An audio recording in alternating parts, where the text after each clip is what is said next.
कर भला ते हो भला। भाई घर मेहमान आ गए, कुछ पैसे दियो, दूध ले आना।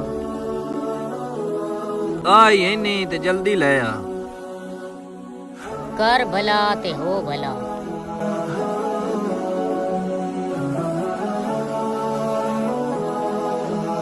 दूध कोई नू आंदा। रात एक मंगने वाला बैठा, ओदा जातक बीमार है, मैं उन दे छड़िया। घर अगे शह कोई नहीं ते दूध भी उन दे के आ गया। भाई तू आप यादा कर भला ते हो भला। ओ गल ते ठीक है, पर अपने घर भी शह कोई नहीं। अल्लाह टोर कोई अल्लाह वसीला बने सी।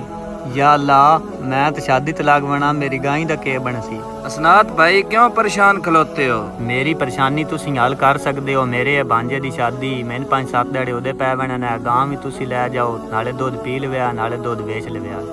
जी भाई क्यों नहीं। वाह मेरे मौला, कर भला ते हो भला। दोस्तों अगर साडी वीडियो अच्छी लगी तो लाइक शेयर जरूर कर छड़िया है।